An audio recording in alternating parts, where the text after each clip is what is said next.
Hi అండి, అందరికీ నమస్కారం. నేను మీ వేణుగోపాల్ రెడ్డి ఫ్రమ్ జోష్ ఇన్నోవేషన్స్ ప్రైవేట్ లిమిటెడ్, జోష్ ఇన్స్టిట్యూట్ ఆఫ్ ఫారెన్ లాంగ్వేజెస్, జోష్ ఓవర్సీస్ కన్సల్టెన్సీ మరియు ఎడినైన్ కెరీర్ గైడెన్స్ సంయుక్తంగా విద్యార్థుల కోసమైనటువంటి అనేక వీడియోస్ చేస్తున్నాం. ఇప్పుడు జేఈ సిరీస్ అనేది మనం ఏదైతే చేస్తున్నామో ఈ సిరీస్లో భాగంగా మీ అందరికీ తెలుసు నేను అడ్మిట్ కార్డ్స్ కూడా రావడం జరిగింది. సో ఇంకొక 3 to 4 డేస్లో మన 22nd నుంచి మనకి ఎగ్జామ్ స్టార్ట్ అవుతుంది కాబట్టి కొన్ని చిన్న చిన్న విషయాలు కానీ దీన్ని కానీ మనం కానీ చేయకపోతే మనకు చిరాకు కల్పిస్తాయి అనమాట. సో ఇటువంటి వాటిలో ప్రధానమైనటువంటిది ఎగ్జామ్ డే గైడ్లైన్స్ ఒకటి, తర్వాత అఫీషియల్ డ్రెస్ కోడ్. ఈ రెండు విషయాలను మనం ఈరోజు కూలంకుషంగా చర్చిద్దాం. వీడియో చివరి వరకు చూసినట్లయితే ఎక్కడ మిస్ కాకుండా చూసినట్లయితే మీరు ఈ చిన్న తప్పులు జరగకుండా మీరు అవాయిడ్ చేయొచ్చు. So let us deep dive into the video. ప్రతి సంవత్సరం కూడా ఈ జేఈ మెయిన్స్ ఎగ్జామ్ రోజు ఏమి ధరించి వెళ్ళాలి అనే విషయం మీద తర్జన భర్జన పేరెంట్స్ పిల్లలు పడుతూ ఉంటారు. సో ఒక ఎగ్జామ్ని ఫెయిర్గా కండక్ట్ చేయాలంటే 14 లక్షల మంది అటెండ్ అయ్యేటువంటి ఎగ్జామ్ని జాగ్రత్తగా కండక్ట్ చేయాలంటే వాళ్ళు కొన్ని రూల్స్ అండ్ రెగ్యులేషన్స్ పెట్టుకుంటారు. సో ఆ రూల్స్ అండ్ రెగ్యులేషన్స్ని మనం తప్పనిసరిగా పాటించినట్లయితే మనకు అన్నెసరీ స్ట్రెస్ పంచాయతీ ఉండదు. చూద్దాం, మనము గర్ల్స్కి సంబంధించి ఎటువంటి డ్రెస్ వేసుకోవాలనే విషయాన్ని మనం ఇప్పుడు చూద్దాం. ఎవరైతే గర్ల్ క్యాండిడేట్స్ ఉంటారో లైట్ అండ్ కంఫర్టబుల్ క్లోతింగ్ వేసుకోవాలి. ఎలాంటివంటే సల్వార్ కమీజ్, సింపుల్ సల్వార్ కమీజ్ అనమాట, లేదా టీ షర్ట్ విత్ జీన్స్. ఈ రెండు పర్ఫెక్ట్గా, ఈ రెండిట్లో ఏదైనా మనం వేసుకోవచ్చు. మల్టిపుల్ లేయర్స్ ఉన్నటువంటి రకరకాలుగా జిగ్జాగ్గా మనం ఫంక్షన్స్కి వేసుకుంటాం కదా, ఫ్రిల్స్, స్కార్ఫ్ అంటాం కదా, ఇటువంటి వేసుకొని గందరగోళం చేయొచ్చు. సో శారీస్ వేసుకొని ఎక్సెసివ్ డ్రేప్స్ అంటే దాన్ని ఏమంటారు, ఎక్సెసివ్ డ్రేప్స్ అంటే ఎక్కువ కుచ్చులు ఉన్నటువంటి శారీస్ లాంటివి కట్టుకొని ఇటువంటివన్నీ చేయొద్దు. ఇదేం చేస్తే ఏమవుతుందంటే మీరు సెక్యూరిటీ వాడు మిమ్మల్ని ఆపేసి మిమ్మల్ని నానా రకాలుగా చెక్స్ చేస్తూ ఉంటారు, మీకు అనవసరంగా టెన్షన్ పెరిగిపోద్ది. సో ఎవరైతే ముస్లిం ఉన్నారో వాళ్ళైతే హిజాబ్ आप पहन सकते, आपका जो रिश्ता है वो आराम से पहन के जा सकते, आपको कोई दिक्कत नहीं. बट ज़्यादा लेयर्स का హిజాబ్ నై పెన్నా, ఖాళీ సింపుల్ హిజాబ్ పెన్కే ఆనా. సో దాని తర్వాత మనం చూసుకున్నప్పుడు అబ్బాయిల విషయంలో తీసుకున్నప్పుడు ప్లెయిన్ టీ షర్ట్స్ అండి, షర్ట్స్ విత్ జీన్స్ లేదా ట్రౌజర్స్. కార్గో ప్యాంట్స్ వేయద్దు. కార్గో ప్యాంట్స్ అంటే దానికి 4-5 జోబీలు పెట్టేసుకొని డిజైనర్ వేర్ పెట్టుకొని బోల్డ్ ప్రింట్స్ వేసుకొని ఇంత బొమ్మలు వేసుకొని ఉన్నటువంటి కానీ లేకపోతే అటువంటి ఏటి కూడా వేయొద్దు.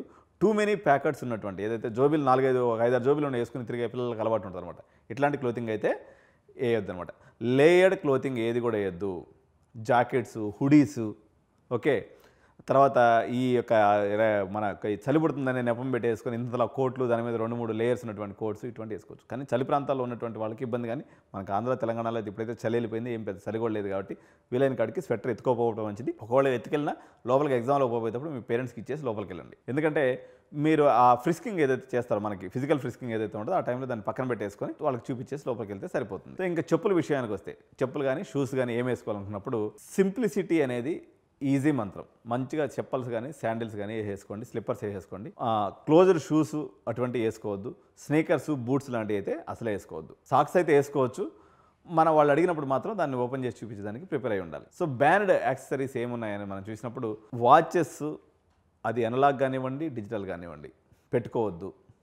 బెల్ట్స్, చైన్స్, మెటాలిక్ యాక్సెసరీస్ని తీసుకెళ్ళొద్దు. సన్ గ్లాసెస్ కానీ, క్యాప్స్ కానీ, హ్యాట్స్ కానీ ఏది కూడా మీరు తీసుకెళ్ళొద్దు. Jewelleries, rings, bracelets, earrings ఏదైతే ఉన్నాయో వీటిని కూడా వేసుకోకుండా ఇంటికాడ పెట్టేసి వెళ్ళండి. ఇది ఇంకొక ఐటమ్స్ వచ్చేసి లాస్ట్ ఇయర్ కూడా చాలామంది అండి ఈ రింగ్స్, బ్రాస్లెట్ల దగ్గర వాళ్ళు మస్తు పరేషాన్ చేస్తారు. కాబట్టి వీలైన కాడికి మొత్తం హ్యాపీగా సింపుల్ వేర్ వేసుకొని వెళ్ళిపోండి. సో మెడికల్ ఐటమ్స్ లేకపోతే హాస్పిటల్ రికమెండేషన్స్ ఉండి ఏదైనా ఉన్నప్పుడు మాత్రం తప్పనిసరిగా మెడికల్ ప్రిస్క్రిప్షన్ పెట్టుకొని ఆ మెడిసిన్స్ ఏదైతే ఉన్నాయో మీ తోటే తీసుకెళ్ళచ్చు. అంటే అది టెన్షన్ తగ్గించేదానికి కావచ్చు, లేకపోతే ఇంకేదైనా మీకు వేరే ఎలిమెంట్స్ ఏదైనా ఉన్నట్లయితే కంపల్సరీగా మెడికల్ ప్రిస్క్రిప్షన్ దగ్గర పెట్టుకొని మీరు వాటిని లోపలికి తీసుకెళ్ళవచ్చు. సో పర్టికులర్గా ఇక కొంతమందికి ఆస్మా ఉంటుంది, ఇటువంటి ఏదైనా ఉన్నటువంటి ఈ వెదర్ ప్రకారంగా వచ్చేటువంటి సిచ్యువేషన్స్ ఏదైతే ఉన్నాడో ఈ హ్యాండ్లింగ్ చేసుకున్నాక మామూలుగా సింపుల్ జాకెట్ వేసుకోండి. దాన్ని కూడా ఫ్రిస్కింగ్ టయానికి ఓపెన్ చేసి మీ పేరెంట్స్కి బయటకి ఇచ్చే ప్రయత్నం చేయండి. సో మనకి ఎప్పుడైనా గుర్తుపెట్టుకోవాల్సినటువంటి విషయం ఏంటంటే ఎగ్జామ్ సెంటర్కి ఒక 2 hours ముందు వచ్చేసేయండి. ఎసెన్షియల్ ఐటమ్స్ మళ్ళీ ఒకసారి చెప్తున్నా, admit card, ID proof, transparent water bottle, okay. Mobile phones కానీ ఇయర్ ఫోన్స్ కానీ అవాయిడ్ చేసేయండి. మీ ఫోకస్ మొత్తం ఎగ్జామ్ మీద ఉండాలి తప్ప ఇటువంటి అన్నెసరీ డిస్ట్రాక్షన్లో పడిపోయి వాళ్ళతో ఆర్గ్యుమెంట్ దిగేసి ఇబ్బంది పడద్దు. సో ఈ వీడియో ఏదైతే ఉందో మీ మ్యాక్సిమం జేఈ డౌట్స్ని డ్రెస్ కోడ్స్ అండ్ గైడ్లైన్స్ విషయంలో క్లియర్ చేసిందని అనుకుంటున్నా. ఈ వీడియో మీకు హెల్ప్ఫుల్గా ఉన్నట్లయితే మీరు ఒక థమ్స్అప్ని ఇవ్వండి. అదేవిధంగా ఈ వీడియోని మీ ఫ్రెండ్స్కి కూడా షేర్ చేయండి. ఎడ్యునైన్ ఛానల్ కానీ మీరు సబ్స్క్రైబ్ చేసినట్లయితే ఈ జేఈ సిరీస్లో వందలాది వీడియోస్ నేను చేయబోతున్నాను. మీకు అనేక ఎగ్జామినేషన్ టిప్స్ కానీ అప్డేట్స్ కానీ మీకు ఇటువంటివన్నీ వస్తూ ఉంటాయన్నమాట. సో మీరు నెక్స్ట్ ఎవరైతే 22 తారీఖు ఈ ఎగ్జామ్స్ ఉన్నాయి, ఫస్ట్ స్పెల్ రాస్తున్నారో వాళ్ళందరూ కూడా నేను గుడ్ లక్ చెప్తున్నాను. హ్యాపీగా ప్రిపేర్ అవ్వండి. Stay calm, stay confident. So మీకు జేఈకి సంబంధించినటువంటి ఏదైనా క్వశ్చన్స్ కానీ లేకపోతే ఇంకేదైనా ఉన్నట్లయితే మీరు కామెంట్స్ రూపంలో తెలియజేయండి. తప్పనిసరిగా వాటన్నిటి కూడా నేను మీకు ఆన్సర్ చేయడం జరుగుతుందన్నమాట. Thank you so much. Bye bye.